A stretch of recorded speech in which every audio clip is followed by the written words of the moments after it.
I'm your host, as always, the incredulous one. I am the other side of the square hammer. I like to dance the macaraba. That's not even how you pronounce it, but it's how I'm gonna do it. I am the shadowy part of the moon. I am Chad Porto. And joining me in his plague mask of pleasantry, his delightful dalliance of doom, he's the ghost with the most space sack. Zachary Tyler P.P. Duncan. That's me. I was thinking you're gonna blast me with your gauntlets. Because I am the lone locust of the apocalypse. Think of me when you look to the night sky. How did he do that voice for so many years? I have no idea. Zorak. I have no idea. The Great. We're going to rename the entire website. It's going to be Zorak.com. Boom. Doing it. It's a thing. We're just going to have Zorak as the fucking logo. Come get me, Cartoon Network. Yeah, more like Cunt-Toon Network. I'm sorry. Don't sue me. Zachary, speaking of suing people, Slammiversary is Saturday, and a lot of people watched it illegally. You terrible bastards. But it was actually a really good show. And people should have tuned in. Because it was damn good. According to SE Scoops, Slammiversary social media records break... I fucked that up. Slammiversary social media numbers break records. Impact sent out a press release to note how well their social media numbers did during the show as well. Let's see. Impact presented Slammiversary this week, and the show was promoted on the idea that several of the wrestlers released by WWE could appear. The Good Brothers, EC3, Eric Young, Heath Slater, and the Motor City Machine Guns all either debuted or returned to the promotion, according to a report from PW Insider. Early indicators that the show did well on PPV. Fight doesn't publish streaming numbers, and traditional pay-per-view numbers won't be available for a while. However, reports are that Slammiversary buy rate was the best the company has done in a long time. Look at that. The company sent out a press release. Impact Wrestling captured the world's attention on Saturday night. Slammiversary 2020 was the result of 2.5 years of hard work by our incredible talent and team and roster. I didn't quote that right, but we're moving on. Along with new additions who have decided to bet on Impact. In terms of Twitter impressions, Impact nearly doubled their previous record. The top post for the company was the one in which it was revealed that the Good Brothers had officially signed. Instagram impressions increased by 172% from their previous record. During the month leading up to Slammiversary, Impact's YouTube channel saw its total views rise by 26.5% and total watch time grow by 32%, of press release states. The channel, which already ranks as the number 2 most subscribed wrestling account on the platform, added over 100,000 new subscribers, marking a 20% rise in monthly subscriber rates. I can say as well that Twitch numbers were up by about 300%. Ooh. Yes. Granted, it's not like a huge fucking number in totality. Like they average like 2,500 on Twitch. They do better on Access TV, obviously, but they average about 2,000 on Twitch. And to be fair, the Impact Twitch channel isn't even the only Twitch channel that streams Impact. There's dozens that do it at once, but Impact's official. Because like Ethan Page streams it, and even at one point Impact was advertising, "Hey, stream Impact on your channel." Now I don't know how the concurrent views work, where if you have a stream, and let's say you have 10 streams sharing your stream at once, right? Let's say you have 100 people here, 100 people there, 1,000 people there. I don't know how that all adds up. I'm under the impression that the main stream only aggregates views off of who's watching that specific stream. So it's entirely possible these numbers are a lot higher. Because I know Ethan Page does about 1,000 people for his stream of Impact as well. So you're basically what I'm saying is you get a big pie and you're cutting the pies into little slices. But Right. Impact did about 2,000 usually, and this week the show is at 7,000, and it hit its highest mark at about 9,000, but it stayed around 7,000 for the entire night. So, it's not bad. It's not bad. Got fight upwards. Got to go. Gotta know when to hold them, know when to fold them. Speaking of folding them, you didn't review Slammiversary with us on Saturday. You were, I don't know, having a life. Selfish dick. So, do you want to run through your thoughts on the show before we get started on this week's Impact? Sure. I'll throw down. Okay. You throw down, you badass. So badass. Motor City Machine Guns and the Rascals. Motor City Machine Guns and the Rascals. All right, starting off the show on a big note, because here come the Machine Guns. And Don Callis was on commentary for this show since Madison Rain was going to be in the Knockouts Battle Royal later, and I'm sure he still just does pay-per-views. But gosh darn it, I kind of miss Don Callis. I thought he did really good on commentary this past Saturday, and I like what they did on commentary, kind of putting over the Machine Guns and saying, they kind of get overlooked, but the Machine Guns are kind of were one of the predecessors for what tag team wrestling is today. Mm-hmm. Just the quick high flyers and the string of double team moves that the Rascals are now known for, and a bunch of other teams. The Santana Ortiz do a lot of that stuff as well. So a lot of props for the Machine Guns, and they get a big win. So that's starting off solid. I concur. What? Got to at least once a week. You're dead on. The Machine Guns really set the template for what modern wrestling is in North America for tag team. I said this on Saturday, and I'll say it again. My only thing with the match was I was too nervous for Sabin to really get into it, because I just every time he landed or did something, I'm just like, yeah, that's fair. That is fair, but I will say, just looking at them, they look incredible. Mm-hmm. It's really like they got plucked out of, what was the last time we saw them? 2010, 2011, last time they tag teamed? Yeah, Shelley left in 2012, I want to say. Yeah, maybe 2011, and Sabin left in 2014. Right, but it really looks like they just got plucked out of 2010, 2011, and dropped into 2020, and they look fantastic. The one thing that was really kind of undercut during the show was that Shelley had been retired for about 2 years. Mm-hmm. Because he had some type of nerve issue on his jawline. Oh, really? That was causing chronic headaches. Apparently, it's so hard to damage that the possibility of it ever happening is slim to none. And he's like, somehow I did it. So he ended up leaving because the concussive forces when you bounce off the ropes and take bumps caused it to flare up. But apparently whatever happened, it must have healed properly or what have you. But, he thought it was the end of his career, but apparently not. He came back a year and a half ago with Ring of Honor, or a year ago with Ring of Honor, I should say.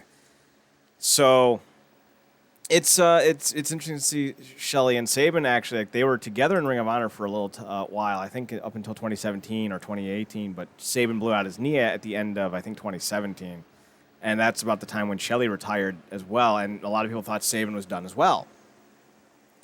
So it's just a very cool thing to see them back. You know, they're both in their late 30s now. Saban definitely doesn't have the same muscle mass that he used to, but it's still fucking great to see him. Especially when we were watching the early TNA, where he was just fucking jacked as hell. I don't want to say Chris Saban was on steroids back then, but Chris Saban was on steroids back then. I mean, he probably wasn't on steroids, but he was definitely on steroids. I don't have any proof, but I have proof. He was so fucking big. Oh my God, he was jacked. He was yoked. Let's see. On July 20th, 2018, it was reported that his contract with Ring of Honor had expired, and he left the promotion to focus on his wrestling school. 4 days later, Shelley announced his retirement. Shelley returned in June of 2019. Yes. I have Dance Macabre stuck in my head, so this is going to be a weird show. It's going to be a weird fucking show. Moose defeated Tommy Dreamer. Hardcore match for the TNA World Heavyweight Championship. Yeah. That's about it. Tommy ate some tacks. He did. It was funny because when he dumped him out, it seemed like there was like a quarter of the normal amount of tacks that were in the bag. What? Did Abyss take all the tacks with him when he left? Well, no, they grow on trees, and apparently, it's not exactly tax season yet. Oh! Set it up. Kylie Ray won a Battle Royal, last eliminating Taya Valkyrie, and just before that, Rosemary. The Battle Royal was fine. We got to see Johnny Bravo first came out as Taya, and then after he got immediately eliminated there, Taya came out herself. And then after Rosemary came out, he came out as Rosemary again. And immediately got eliminated. But he did eliminate Havoc, so there was that. Thank you, Johnny. Love the antics. Love the craziness. Could have done without Katie Forbes, I will say. So she's back. Yay. But Kylie Ray gets the win, as I believe we both suspected she would. So, nothing wrong there. Then we had Chris Bay finessing his way to a victory over Willie Mack. He's now the Finesse Division champion. Solid match. Very disappointed that Willie Mack's title reign is over. But we'll see where things go. I mean, Chris Bay has got a great look. He's athletic as hell. Just moves so great in the ring. So, the X Division championship was pretty much made for him. But I still would love Willie Mack to get a little more time with it. I'm on the same side of that fence. The North defeated Ken Shamrock and Sami Callihan. The match was interesting. There were some really good tag team wrestling in here. There were also, I will say, there were a couple of moments, and I'm not sure if this was intentional or not, but there were 1 or 2 moments where, like, Shamrock was in the ring, but he wasn't the legal man, and he was just kind of standing there lost. Did you pick up on that? Yeah, near the end, Sammy was getting his ass kicked. And Shamrock was standing there kind of looking around. But the thing is, when we get to Impact, Sammy goes, "What was that last night? You were just standing around lost." And Shamrock's like, "Don't you think I know that?" So either they fucked up and they were writing it into the storyline, or that was supposed to be part of the match itself. Yeah. But either way, they've set up some explanatoriness. Yes. Yeah. So interesting to see where that's going to end up going. But yeah, other than that, I thought the match was solid. Again, would have been cool to get a Callahan Shamrock win, especially for Shamrock on Slammiversary. But knowing what happens later on, I'm not upset with it. I'm not either. Then we had Deanna Purrazzo defeating Jordan Grace. I will say I thought Purrazzo came in out of shape, and her stamina was gone 5-6 minutes in. Yeah, she definitely doesn't look like she's in the greatest of shape, and I kind of noticed that on the one match she actually had with who would she faced Alicia. Yeah.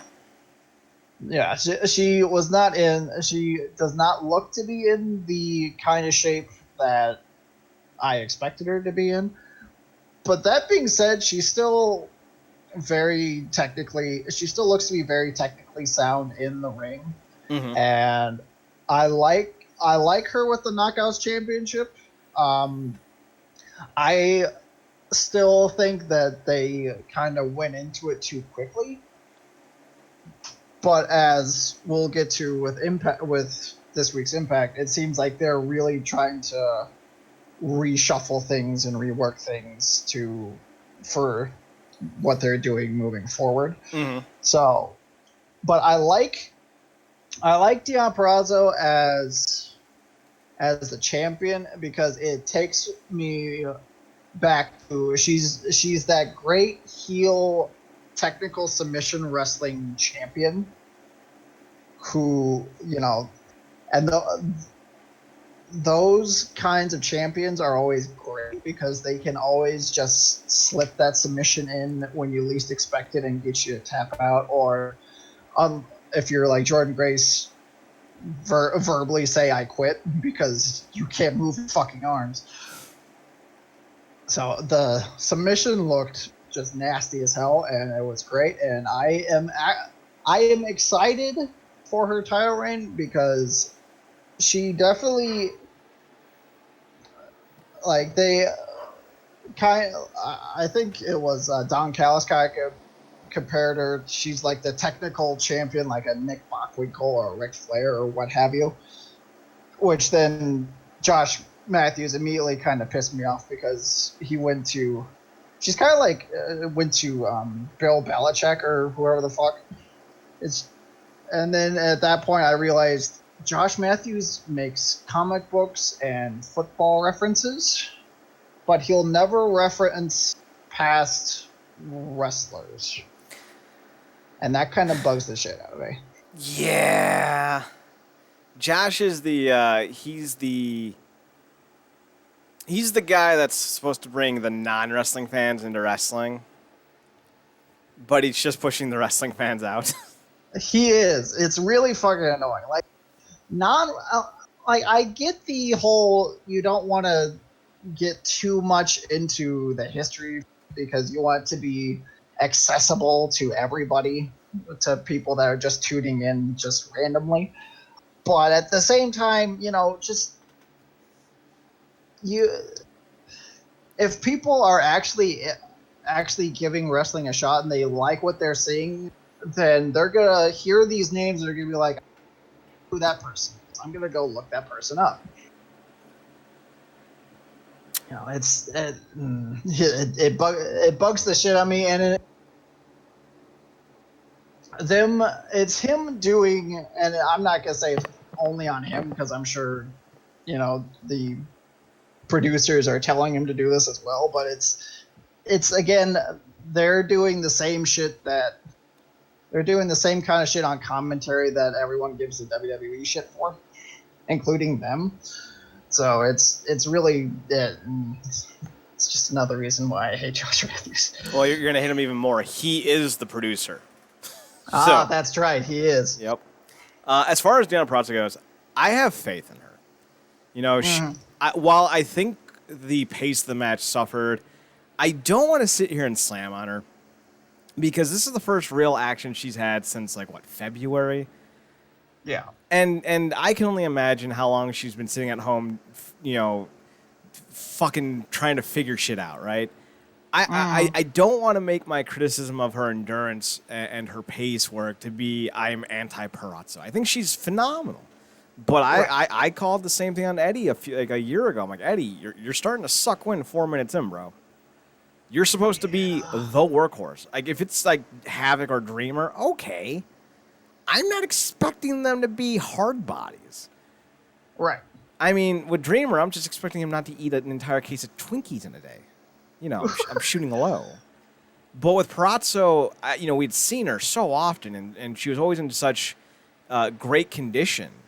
But this match, I didn't think lived up to the hype, in my opinion. But she can, you know, I know what she can do. I'm not sitting here as a newbie going, well, I'm writing her off. No, I know what she can do. I just need to see it. Get back to it. I'm also kind of perplexed, specifically with Mac and Jordan, as to why the belt change had to happen. Yeah. You know, with Bay, you didn't, you know, both Perazzo and Bay, you didn't need to do it. You know, it's not like anyone showing up for, with all due respect to Perazzo, it's not like anyone tuned in to see Diana Perazzo. She's the accoutrement. She's the cherry on top. Nobody just orders the cherry. They want the cherry with the sundae, but they're ordering the sundae. And if they forget the cherry, oh, okay. But if you forget the sundae, only bring the cherry, now we have a problem. And I feel like Perazzo can eventually get to that level because when I look at a lot of the women who have come into Impact, Allie, you know, Courtney Rush, Mia Yim, they didn't come in with hype, but they did leave with it. They did. You know, you look at Shotzi Blackheart, you look at Mia Yim in NXT, you know, you look at before Tessa Blanchard shot herself in the foot. And I don't know if you've heard of this story, but we'll get to Tessa here in a second. You know, you look at what Rosemary's done. Like she became like this also and with Decay. And she ended up being the biggest thing out of it, and that included having Abyss in it. Yeah. So Impact has a good, you know, they know how to build their women. So I have all the faith in the world Deanna Perazzo will get to that level because Jordan Grace didn't come in with that kind of like fire and fury. So it takes time, and I have faith. But I'm also not going to pretend that Perazzo's match with Grace was perfect. I thought it could use some work. But I also have faith in her performance and her abilities and her work ethic. Yes, I completely agree. I still think Slammiversary, for how good of a show it was, and it was very good. Yes. But Slammiversary and this week's Impact are pretty much them, or at least definitely feel like them resetting Impact after, you know, trying to kind of move on past, you know, the Tessa Blanchards and the, you know, all the world champions that have held the belt for a few months and then left immediately after losing it, and trying to kind of trying to reboot almost. And so I kind of get why Chris Bay, Deanna Perazzo won the belts, but it still could have waited at least until Bound for Glory, at least for Deanna Perazzo. Chris Bay, give him the belt, don't give him the belt, I don't really care that much, but Deanna Perazzo should have had several more months just showing off her technical ability and her ability to make anybody tap out at a moment's notice. And she has that great old school wrestling mindset of, I'm a submission wrestler. My main move is the armbar, and I'm going to attack your arm and your shoulder the entire match. And that is great. That submission wrestlers most of the time anymore don't do that. They just lock it in at the very end of the match and they either get the tap out or they don't. But Deanna, you give her more time. You build her up to be the like the successor of Ric Flair, unlike Charlotte, because Charlotte's a good worker, but Deanna, I feel more embodies that the swagger, the I'm the greatest technical wrestler in the world. I can beat you with a submission hold any day of the week. Build her up to, and then put the belt on her, and she can run with that belt for years. Not have her hold it for years, obviously, because that doesn't work in today's day and age. But she can be the mainstay of the Knockouts division if you build her up more before giving her the belt. So the one thing that I thought would have been interesting is if Jordan had won at Slammiversary in a match where she was getting her ass kicked. Mm-hmm. Deanna has her in all these arm bars and everything, and Jordan can't escape them, and she's only getting rope breaks. Her arms are shot to shit. But then Deanna goes for like some type of arm triangle or something, and Jordan's able to roll her shoulders up and get the 3 count. Then you go into the next major event, whatever it is, and you do a no-rope submission match where Purrazzo wins in like 3 minutes. Because how is Grace gonna how is she gonna defend against Purrazzo's swinging monkey arm bars? Like I don't fucking know. And then maybe she breaks Grace's arm like Pentagon used to do when he was actually good. And then Grace leaves television for a few months and then comes back for Bound for Glory. Hopefully you go, hey, Jordan, can you get super yoked for Bound for Glory, please? Because we'd like to see you come back, all pristine and badassery, and then you have Purrazzo and Grace 3 at Bound for Glory. This time in a maybe a traditional match, maybe a submission match, who knows? But the idea is that Grace will eventually like lock in like the Steiner recliner at some point and make Purrazzo tap really fast. So like it's building up Grace even more. But that was my idea. They didn't obviously go with it, but hey, what can you do? Yeah, it's not a bad idea. I like it. So I should tell you, I was hate tweeting the last 2 or 3 matches because I knew what was coming for the main event, and I was starting to get super anxious. Mm-hmm. And they did that Rich Swann segment where he's like backstage. I'm like, oh god, it's gonna be Rich Swann. And then they go to the main event, and Ace Austin comes out, Trey comes out. They're like, oh, it's gonna be elimination. I'm like, what? Then Eddie comes out. I was wondering, like, did they ever announce this was gonna be elimination? No, they didn't. Did they forget the ladder at home and just opted to instead of doing a King of the Mountain, they're like, let's just do an elimination match?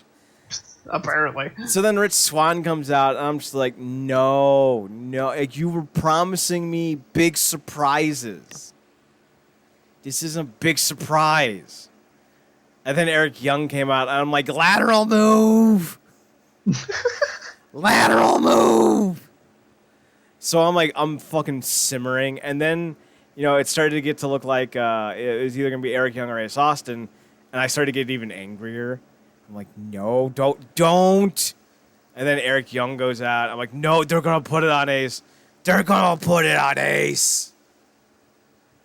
Eddie hits the Boston Knee Party. I'm like, don't do it. And then Ace kicks. I'm like, god damn it, he did it. And then Ace hits the fucking fold. I'm like, no.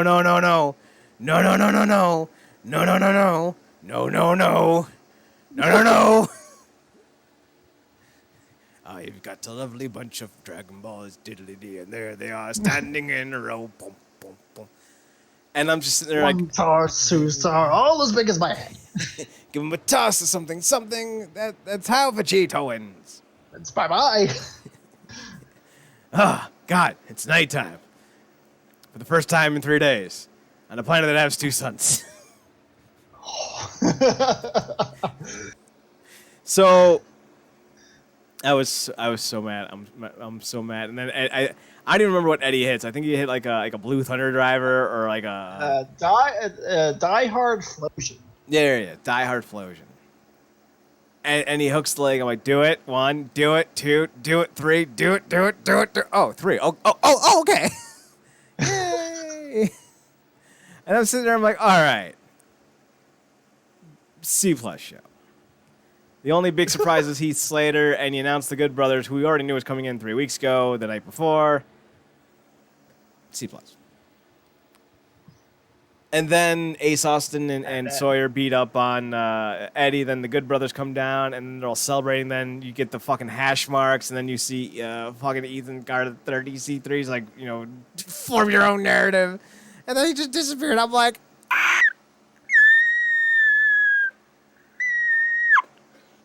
A+.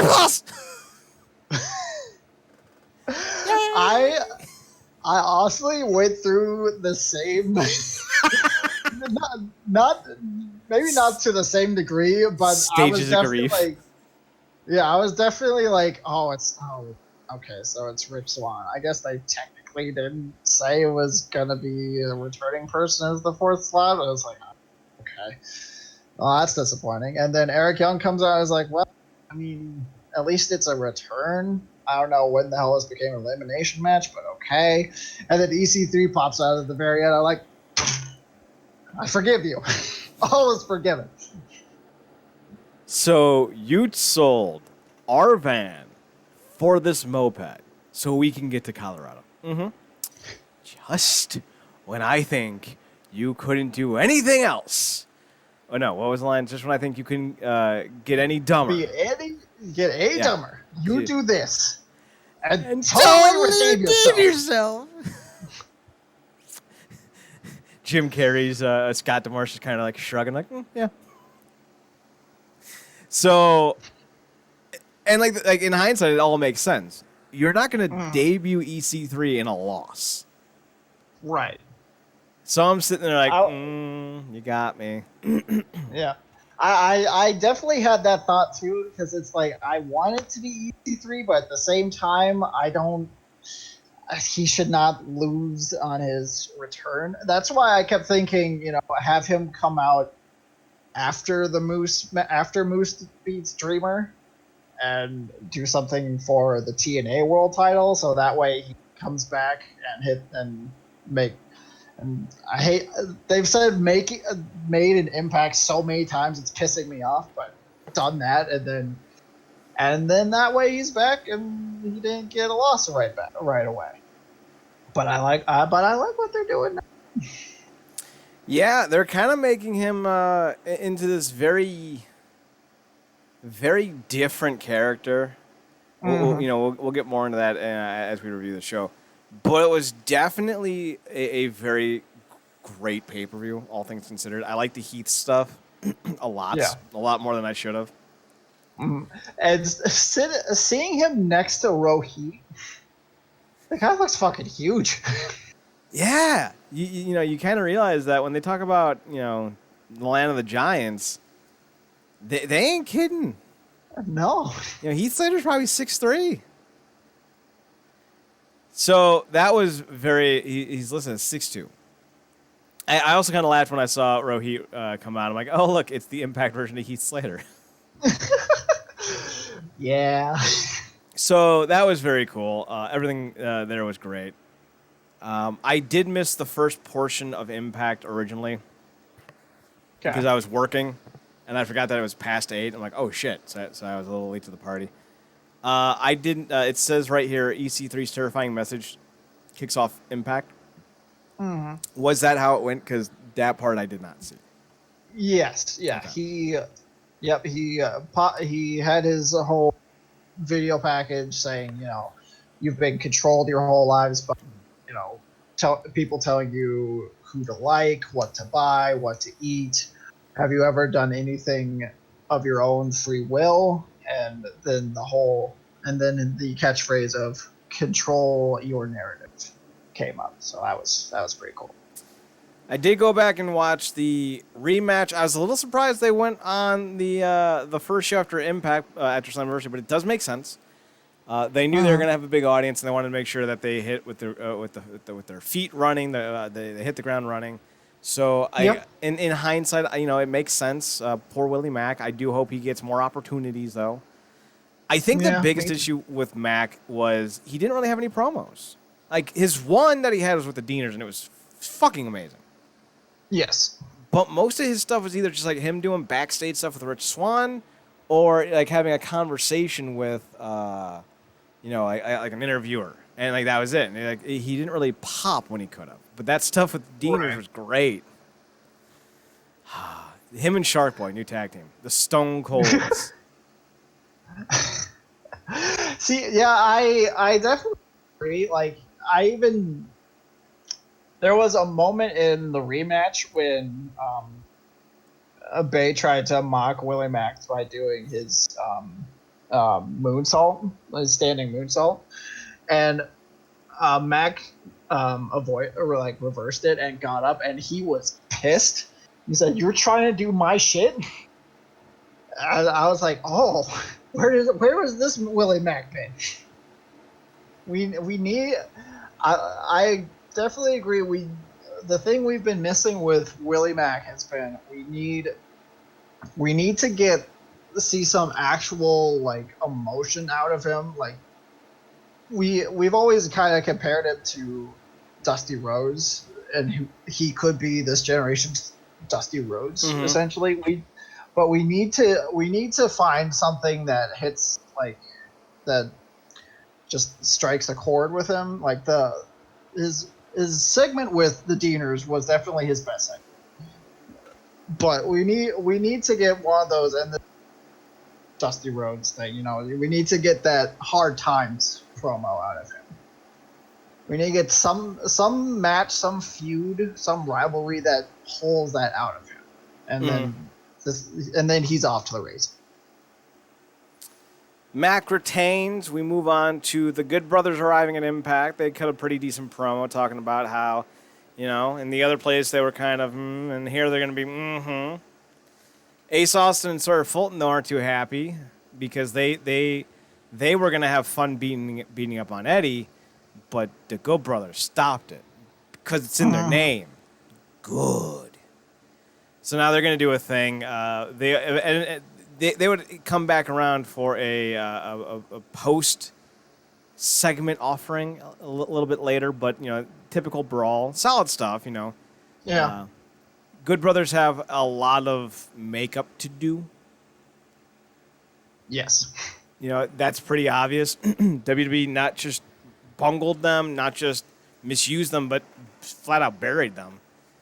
And they're going to have to do a lot more to get back over with the crowd, in my opinion, than just exist. So I hope this is the first steps to them reclaiming that once vaunted place of being, top tag team in the world. Yeah. That's my hope. And I suspect they will. They've already started off so much better than they ever were in the WWE. This segment and the segment they had later when Reno Scum joined in is like, we have three very similar tag teams. Yes, we do. Of the smaller guy that can wrestle, and then the big bruiser. We got Reno Scum, we got the Good Brothers, and we got who? Falaba and TJP? Yeah, we do have them too. Who was the third one? I guess we're counting Fulton and Ace Austin then. Yeah. So that's 4. Do we have a 5th? I mean, to a lesser extent, I guess one could say Triple XL. Because AC is definitely a whole lot bigger than whatever the fuck the other guy's name is. Yeah, but the other guy isn't a great worker, so. He's not. He's really not. So we get Heath arriving to the building. He wasn't signed to Impact yet. Ruh-roh. So he's trying to call Rhino to get him into the building. Rhino, however, is busy with, oh God, Mexican-American version of Hernandez. That stash, man. Holy hell. Like, he looked good. I like the look, but it was giving me fever dreams because I'm just thinking of Anarchia showing up behind him going, "Hey, Anarchia!" I don't know if that was actually what he said, but that's all I remember him saying. Mandela effect or not. So it was one of those things, man, where I was really concerned that we were about to get Anarchia again, and I'm like, please, God, no. Like, there's Claire Lynch and then Anarchia, and to be honest, I'd rather have Claire Lynch. That's not even a joke. If you had to ask me if it was going to be Anarchy or Claire Lynch, I would take Claire Lynch every day and twice on Sunday. Well, at least with Claire Lynch, there's the possibility of AJ Styles coming. Not even that. There's a possibility of, it's yours, AJ. You're going to step up. Okay. Sure. Okay. So that's great. I'm very much a fan of that. We then go on and we have Chris Bay dismissing Hakeem Zayn, Rohit Raju. And he's like, I don't need a tag team partner, but he's like, you could use a tag team partner. He's like, I don't need a tag team partner, but you could use one. He's like, but I don't need one. He's like, oh, okay, but you'll need me. I think that surmised it pretty well. Basically. Kiera Hogan and Tasha Steelz lost to Havoc and Neva. You're never gonna get it.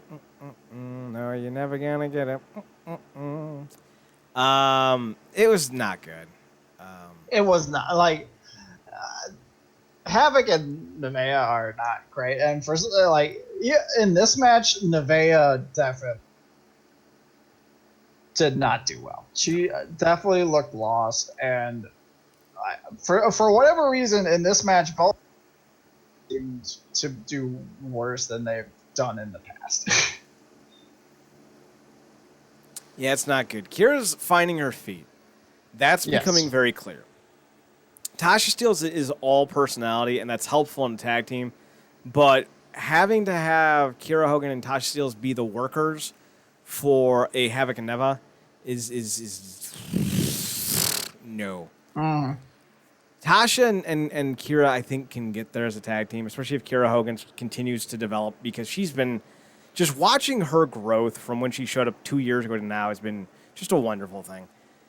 Yeah. But I feel like, she's still really young. How old is Kiera Hogan? 25? Yeah, 25 exactly. She'll be 26 this September. She's still real young. So I'm not really that surprised. And you can only get so much out of, you can only get so much blood out of a stone. So, we'll see what happens with them. We then get Ken Shamrock and Sami Callihan sharing a the More You Know segment. Sammy's all like, Ken, you bungled the match last night. And Ken's like, don't you think I know that? And Sammy's like, it's all right, buddy. We'll get him next time. Boo-doo-doo-doo. The more you know. So it clearly shows that they're doing something with Ken and his confidence. To be fair, Ken did take a top rope dive and just whiffed so hard on purpose. And I applaud him so much for that, because he was going to do it was obvious that he was going to do like a top rope dive into Josh Alexander, but then Ethan pushed him out of the way. But Shamrock, he never cleared the rope to begin with. It's like he was never going to hit Josh anyway. But still, this was what he was supposed to do. It's not like he messed it up. So when he went over, he grabbed the top rope and he grabs the top rope to make himself fall. And he ends up hitting the middle rope on the way down with his back. Then he hits the side of the ring apron, and then he splats onto the ground. I'm just thinking, you're 56, bro. Stop. You don't owe us this. I felt like that kid from The Simpsons. Stop it. You're killing him. We then get Katie Forbes and RVD. Cancel culture's done. And apparently Katie Forbes is going to have a website where you can check her out totally naked. Yay. And somehow that website got negative views.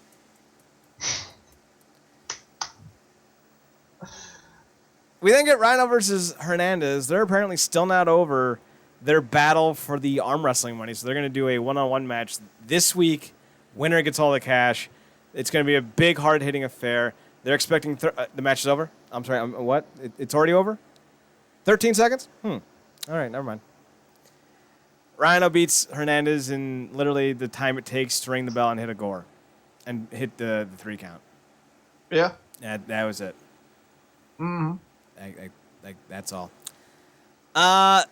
Then we got a Motor City Machine Guns promo, or the North about the Motor City Machine Guns. They're like, we're not going to lose to you guys on this show. No.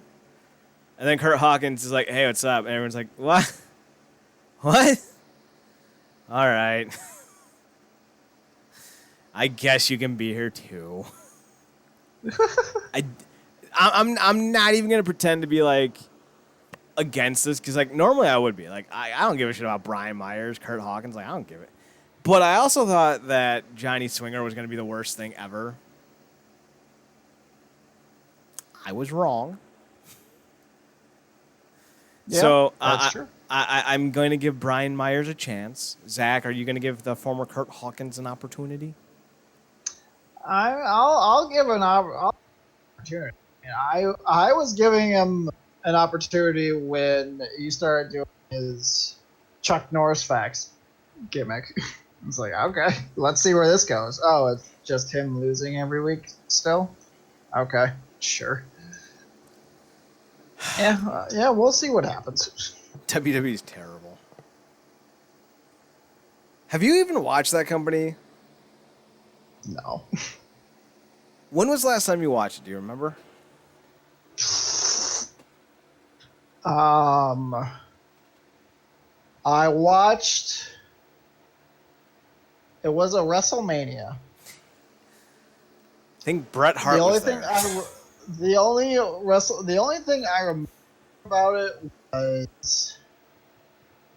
was gonna be Kurt. It was gonna be Kurt Angle versus Baron Corbin, but I never saw that. I only watched like half of the wrestling. Well, that's all you needed to watch. That was also the night I watched. I watched the first half of WrestleMania or some shit, and then me and my fiance watched Ant-Man and the Wasp. So a lateral move? I was actually sitting there thinking, I could still be watching WrestleMania. This is just the worst. Yeah. Such a bad movie.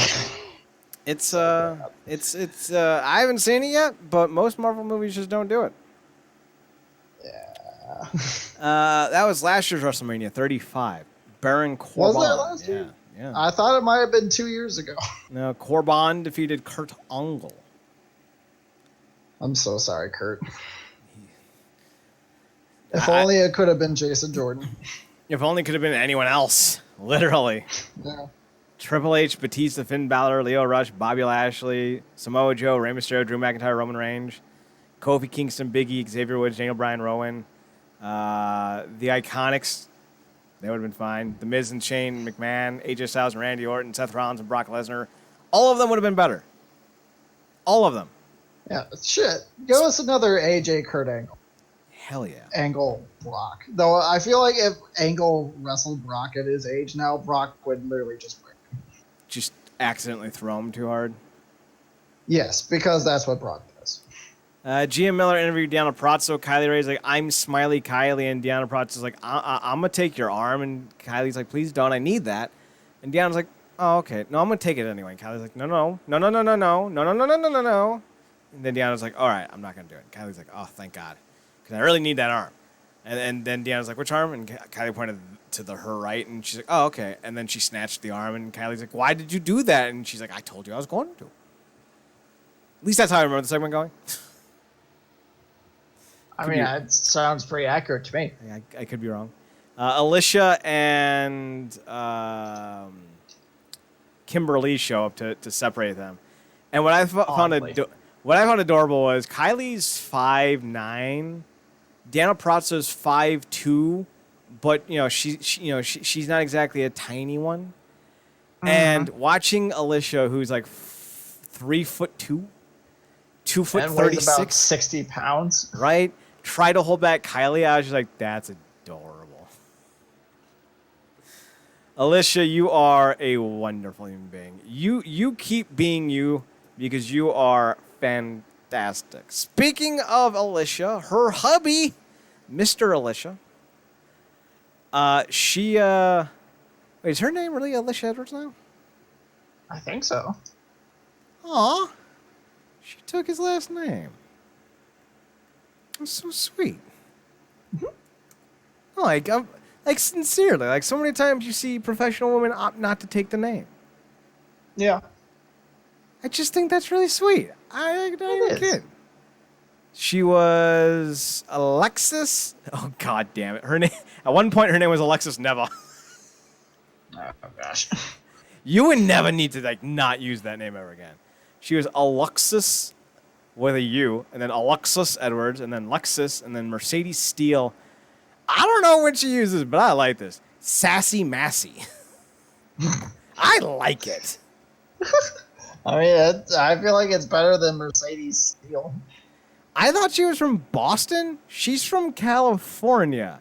So now the Sassy Massey doesn't make any sense. Because I was thinking it was Sassy, Massachusetts, right? Right. Nope. Not even kind of. Apparently is all right, she's super Italian. Her last name is Inacio. Huh. And I was like, that's not Eddie's last name. And then I realized that Eddie's last name is Maurer. Maurer, Maher, because he is from Boston, that douche nozzle. I love you, Eddie. I'm just kidding. But fuck Boston. And I was like, Alicia Maurer, she doesn't look like she's fucking Irish. And then I saw that N-E-E with the tilde, that means maiden name, Inacio. I'm like, she is from the old land, the motherland of Italia. I mean, not really, she's from San Diego, but still, she has that Italia descent. Yeah. Anyway, Eddie comes out and he's like, hey, my wife is hot, and we're all like, yup. And then he's like, hey, also, I got this belt now, and I'm going to throw it at people. And we're like, wait, what? Oh, no, I mean defend it against people? Oh, there you go, Eddie. And apparently Trey was like, I want a title shot. And he's like, all right.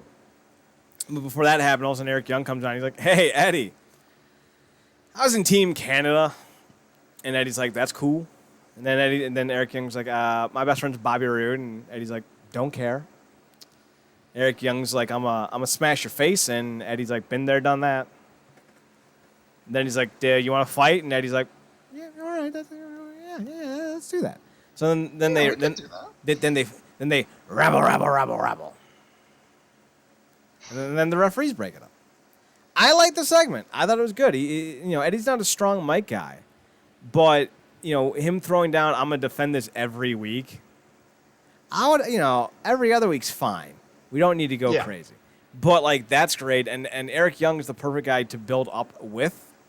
For that first TV defense, because he's got the credibility in the eyes of Impact fans, and you shouldn't be building him up for a main event pay-per-view thing anyway. So it works. Solid transition. Yeah, I mean, I definitely agree. Eddie's never been a great mic, but the segment worked. I kind of like EY. I like EY's promo. I mean, EY for a serious Eric Young typically does not really go very well. But I feel like he has something going here, and I'm interested to see it. And before they did this, they showed Eddie winning his first world title against Lashley. Mm-hmm. And I was just like, things were so different back then. The Pope was doing commentary with Josh Matthews, and Josh Matthews, for some reason, actually sucked a little bit less. Maybe because he wasn't the producer yet. And Eddie was actually in shape. Yeah. Eddie was in such great shape. And that was what, 5 years ago? No. 4 years ago? 4 years ago. 2016? Yeah. Eddie needs to call James Storm up and be like, James, what did you do when you turned 40 to be a hard-bodied James? I mean, stop eating carbs. And that's a big one. So we then get GM Miller interviewing Moose. Moose says that you only get opportunities with the belt if you're invited, and he's inviting Falaba to get one tonight. and then followed by Lost. Yep. But then behind him was Free EC3. And he's all like, hey, it's up, Moose. And he's like, hey, Ethan. Ah, shit. And then Ethan slams him with a falling reverse DDT. Yeah. Could have been so much better. Yeah. For some reason, he grabbed him by the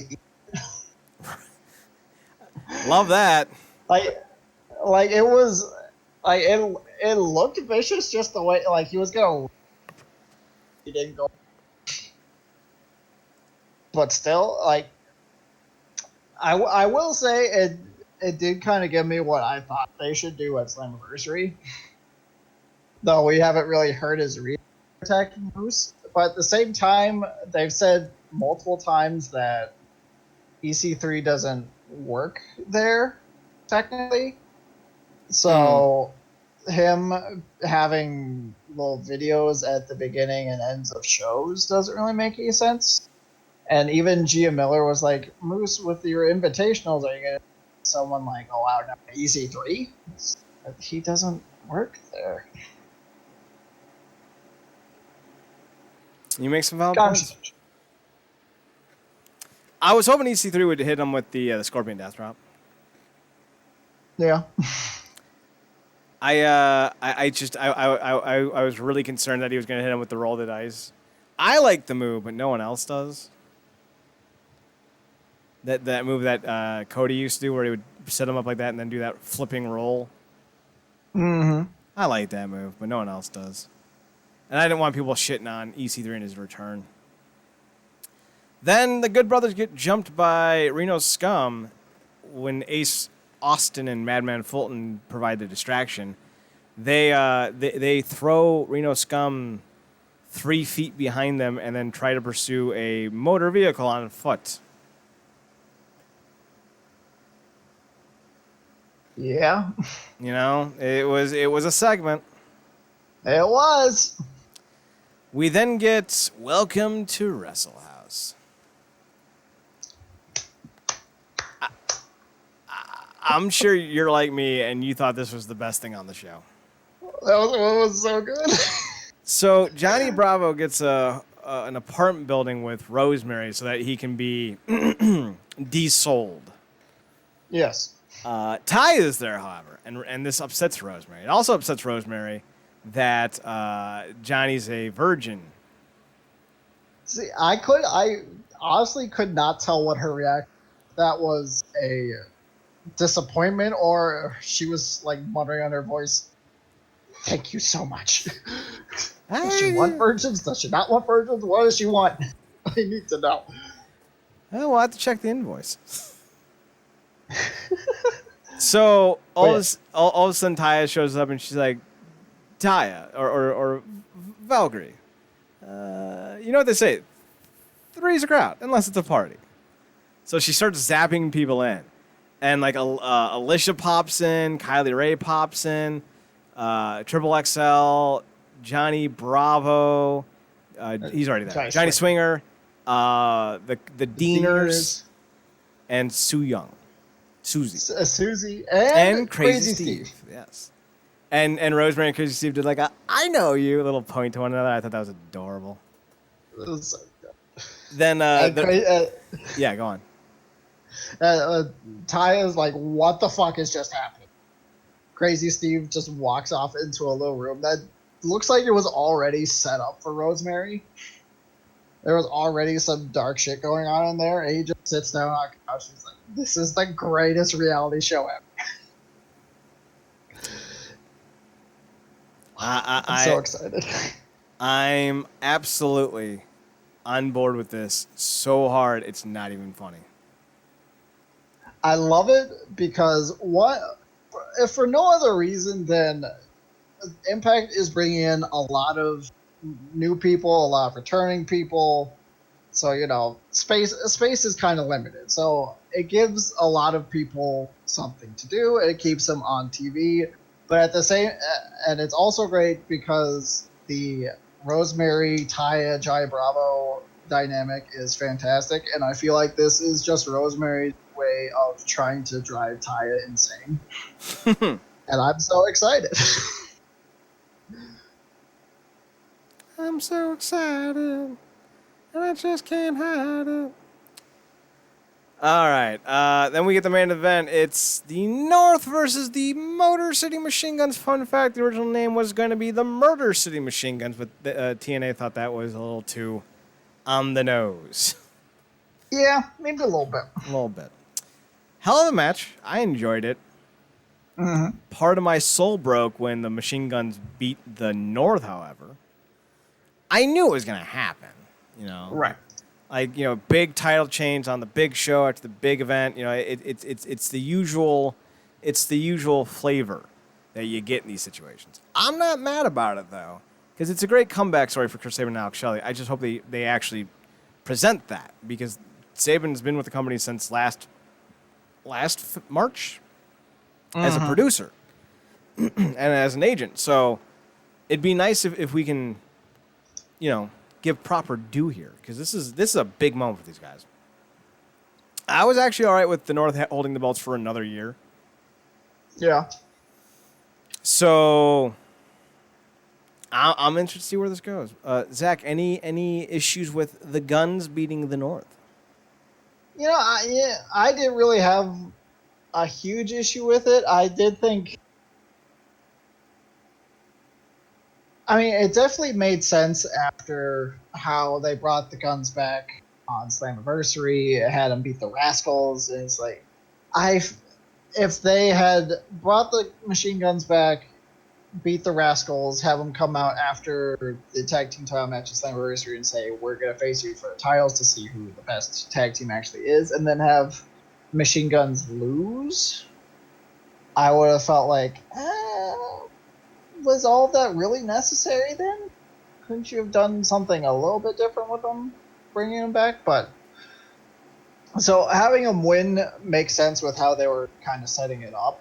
So I didn't really have an issue with it, because I mean, Motor City Machine Guns are fantastic, and now we get to see how the North on to losing the tag team titles, so that'll be interesting. And we've said it before in that the North are a great team. They're a great tag team. The problem with their title reign is that I feel like they haven't had great feuds. They held the belt for a year, but there hasn't really been anything about it other than they beat the former. They kind of ushered out Playak and then took over the role as the top tag team in the division. But other than that, so maybe this will bring. Maybe this is a way of bringing a great feud, great rivalry for North, and their next title reign will be a little more impressive. Yeah, part of the problem is, like, who'd they face in January? Because, like, LAX was their first big one. Mm-hmm. And let's see, Bound for Glory. They did a few multi-man matches. I remember that. Let's see. 2019. It was Ace. Nope, that's not it. It was the North defeating Rich Swann and Willie Mack and Rob Van Dam and Rhino. And then at Hard to Kill, I think it was Swann and Mack. It was just Willie Mack. It was the North versus Willie Mack, because Swann had just gotten hurt. And then technically this was the next pay-per-view after Hard to Kill. But they did have short feuds with the Deaners, which I thought was actually really good, considering they were doing that at the start of the pandemic. So they weren't even in the same place. I also really liked the stuff they did with TJP and Falaba. Mm-hmm. But I don't think they had another match as a tag team. Let's see. Ethan Page Cage match. Let's see. Career Impactorama. Drama. All right, so they defeated Fallah Bahh and TJP. They defeated the Rascals. They defeated Eddie and Tessa. They defeated. This is when they were doing their Canadian shows. They did the Creeps, the Schmoes, and then eventually Diener and Wheels. They defeated the Rascals again, and then they defeated Ken Shamrock and Sami Callihan. That's just from this year. Last year, they defeated Red Swan and William Mack. They defeated Eddie Edwards and Naomichi Marufuji. They defeated LAX, Rhino and Tommy Dreamer, Reno Scum and Swan and Mack, Daga and Ortiz, the Rascals, LAX and the Rascals. Let's see. So they've pretty much defeated every Impact tag team possible, save for Triple XL.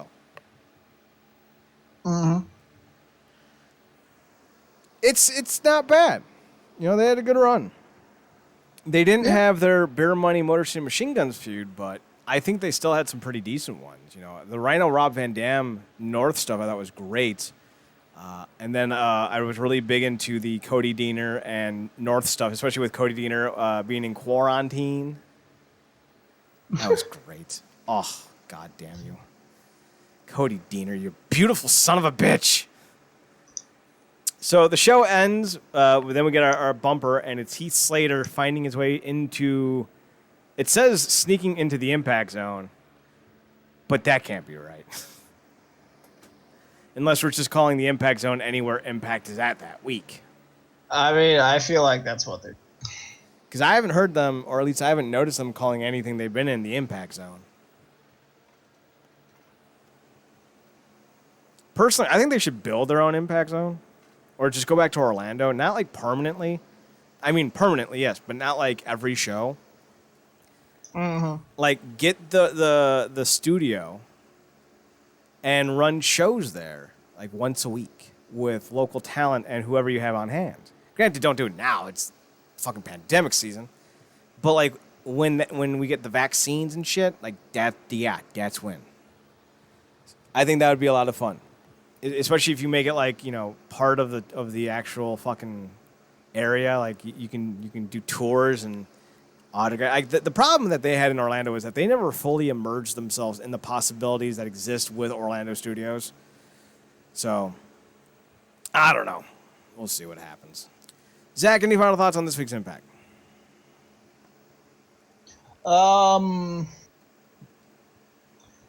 No, not really. Though there was what I feel as there were a couple moments in the show where, like, it was in Eddie Edwards' promo.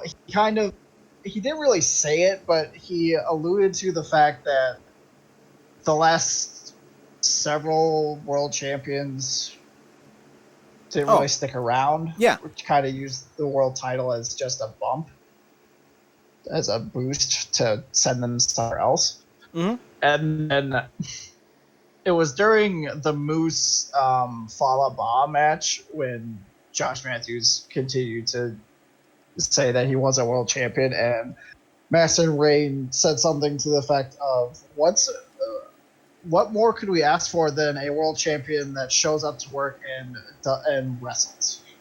I was like, that feels like a dig at Tessa Blanchard.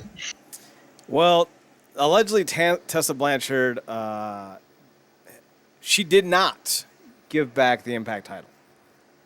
Oh, really? The one that Eddie has is allegedly a new belt, according to Belt Dan Fan. Belt Fan Dan is a title belt enthusiast and creator, and he heard in the grapevine that Tessa Blanchard did not send back the Impact title because she was demanding $150,000 for it.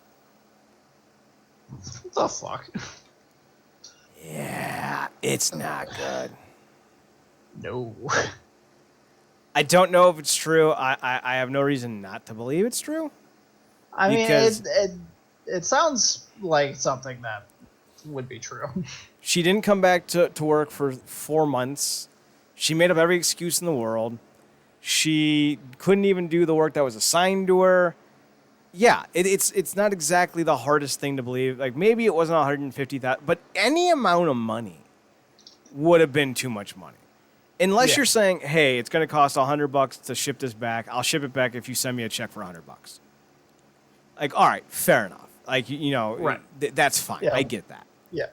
But, $1,000, $5,000, like, however much money it actually was, no.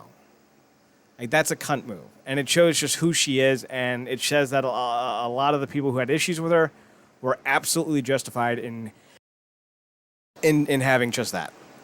So, it's definitely a thing. It's definitely a thing with Tessa. She's definitely got a bit of a swelled head on her right now. I didn't want her to be the champion in the first place, and now I'm mortified her name is in that record book. So, what a bitch. I would rather have had Ken Shamrock or Scott Steiner win the belt instead of her. I would have rather have had Ken Shamrock and Scott Steiner both win the belt at the same time instead of her. So, yeah, that would have been interesting. Any final thoughts? Nope, that'll do it. All right. Zach and I will be back next week for another edition of Making an Impact right here at twitch.tv/WrestlingUnderground. You can find us on our podcasts network at Podbean, iTunes, and Spotify. There you go. Links to those will be in the description down below or over on the website at realnerdcorp.com, REALNERDCORP.com. You can find us on Twitter at NERDCORP and on Instagram at realnerdcorp. Thackeray can be found over at his Instagram and DeviantArt page at Radiance2020, RADIANCE2020. That's the stuff. You can also find me on mine at Chad NerdCorp, CHADNERDCORP, and on Instagram at Chad's Photo Hut. Go check out the website to see who our new woman crush and wrestler of the week is. And we'll see y'all tomorrow for ComicCorp Thursday at twitch.tv/Comic and GameCorp at 9 p.m. Me and Marcus will be talking about Stargirl, Doom Patrol, and more. Yeah.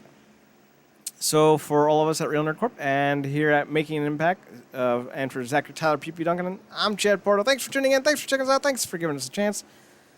Zachary, take us home. Good night, Moose.